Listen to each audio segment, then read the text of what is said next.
Welcome to the Akashic Reading Podcast, presented by AkashicReading.com, the place where you can learn to access your soul's wisdom, or at least stop digging the hole any deeper.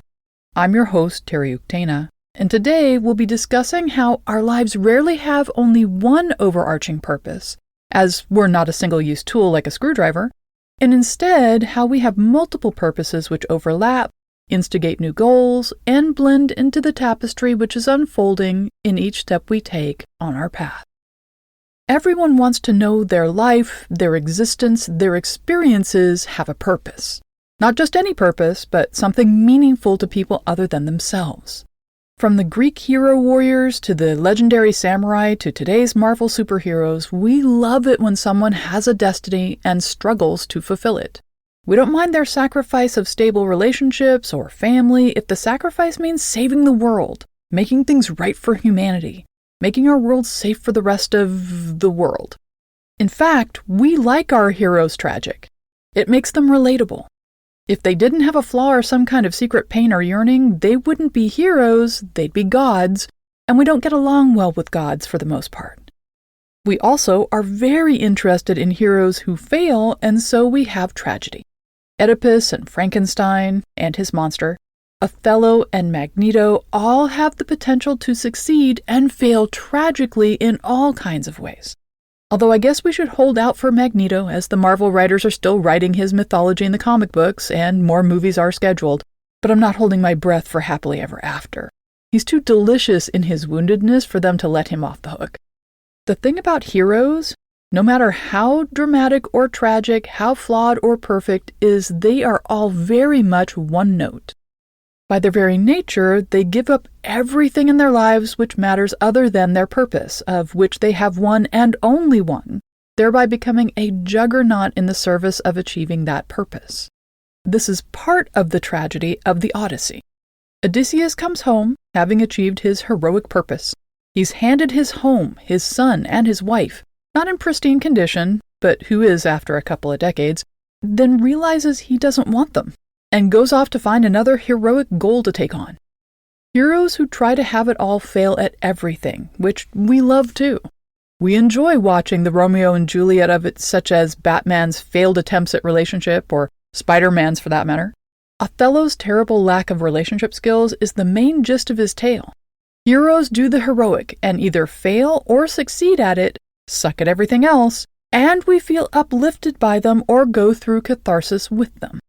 Knowing all of this, being completely immersed in it, being part of a culture which is not only continuing to develop its own myths, but co-opting the hero myths of almost every other culture we come in contact with all of our TV and movies and books being saturated with it, it's not surprising this is what we think about when we think about purpose. Because this is what it means to have purpose, right? Ignoring the fact that in all these stories the people are horribly beat up, have terrible relationships, their lives are pretty much torture, and they sometimes end tragically through no fault of their own or completely through their own mistaken efforts. However, we should follow their example and desire to have an overarching purpose in our lives which makes everything else make sense. Right? Thankfully no. This doesn't mean each of us is without purpose. I'm not saying that at all. In fact, quite the contrary. What I want to get out of the way first is I have yet to meet someone who needs to wear a spandex outfit, go fight crime as a superhero, or renounce all connection to other human beings so they can spend their life learning to be a ninja. No one I've met is this one-dimensional. As a side note, being a true geek, I'm in no way stating cosplay, spandex outfits, ninjas, or fandom in any of its forms is a bad thing. That would be hypocritical as I cosplay myself. So, spandex away, with my blessing, if that's your thing. So, the question, what is my purpose, is a common one, and in my business, it's probably the most common. I look at this in people's soul books all the time. However, there isn't a line in there which says, my purpose is fill in the blank. We have many purposes in any given lifetime, sometimes a handful of high-priority ones. Sometimes a tapestry of them to work through depending on how complicated and jam-packed the life is. Some purposes are long-term and are threaded throughout all aspects of a life. Others are like beads in a time-release capsule, and they come into effect at various times throughout the life. Some purposes require our skills be obvious and available to us early on in this life, like math and spatial recognition skills, which aid in art and engineering as well as sports. The same can be said for some healers or mediums needing to be empathic or attuned to the other side, depending on their modality. And again, drawing skills for someone headed towards the arts. Sometimes we have purposes stacked up because they only work in a certain order. Education and career, then family, or family, then education, then career. Multiple careers as we bounce from one to another, gathering or remembering skills and connections until we have all we need to blossom into our primary purpose. Or moving from place to place, touching people as we go because making those connections and blessing their lives is one of our purposes. What we think of as purpose can sometimes not activate until eldership, retirement, midlife crisis, menopause, and so on. And we can become confused because of everything which went before, which seems so disconnected to this new phase of life. But part of our purpose is to be a child. And some of us have contracts to bring other souls into this life as our children. And still others have contracts to raise children brought in by others.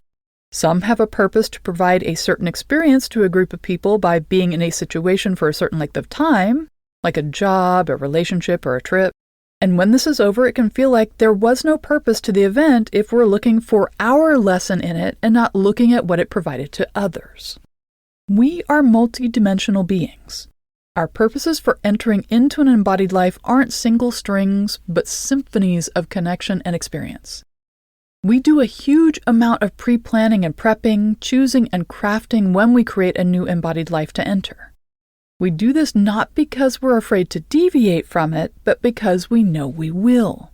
One of the key ingredients of life is free will. We're not trains trying to refrain from jumping off the tracks which have been laid for us. We're Mickey Mouse in Fantasia, delighting in the world around us and all its quirky fascination and adding our part. Many of us are here to participate in the paradigm shift, which humanity is making in how it lives and interacts with itself and with the rest of the world. But this isn't our main purpose, nor does it define how we do so and what else we wish to accomplish. Some people are choosing to inhabit roles for and share experience with their soul group, to provide families for souls who want to accelerate their ability to participate in a skill or profession or calling, or to support a soul who is their student or peer in a lesson that they're attempting to learn through embodiment. Others accomplish everything on their list and end up with 20 years of life left to simply enjoy and revel in. This becomes their final purpose, to enjoy happiness and joy for themselves and everyone else they come in contact with. Another thing to note is purposes change. What we set up for ourselves prior to entering a life is rarely what we end up with when we're done. We know this going in, so for anything truly important, we set up all kinds of flags and warnings, tendencies, bumpers, and roadblocks, and oh so many redundancies so we won't miss them and can achieve them in any of a million different ways depending on where our and others' free will takes us. But some people do radically change one purpose or another, or many, in the course of a life. Those who choose soulmate partnerships know from the outset, no matter how contracted they are with their partner or how many redundancies they build in, the purpose of coming together has a very low rate of success, and so they will more than likely need to alter their purpose around relationships, and this relationship in particular. Others change their purpose in the course of their lives by accident. They get into an extreme situation and pray really hard for a solution, not realizing the solution might have more drastic effects than just resolving the moment. For instance, a person I worked with simply could not deal with a lifetime of pain and anguish and overwrought emotions, so at the crux they screamed out in agony, not just in a random low moment, but in the final moment of despair, and the response for relief came in the form of a whole additional portion of their soul. This not only helped them with emotional stability, but changed their entire perspective on life, which they then spent years trying to reconcile. Another asked for the ability to succeed in their quest with such an open, honest, and sincere heart, the scope of what they had prepared for themselves as a purpose expanded exponentially and took them in completely new directions. The most well-known example of this is what is called the shaman's illness, or what my people refer to as the calling of the medicine way. The person is given a choice to enter into a life of service as a medicine person, a priestess or priest, a healer and wisdom elder for their people, or to remain a layman as they have been up to this point. Like Neo in the Matrix, they can choose the red pill or the blue pill, go forward to see what's down the rabbit hole, or stay the way they are with no harm and no realization of what they've passed by. So, two totally different groupings of purpose are available to the person, and neither is right or wrong. Choosing one isn't a success, and choosing the other isn't a failure, or vice versa. Doors open in both directions. There is fulfillment in both. Once the choice is made, the other door closes and it's off to the races with the multiple purposes now activated. So instead of asking, "What's my purpose?"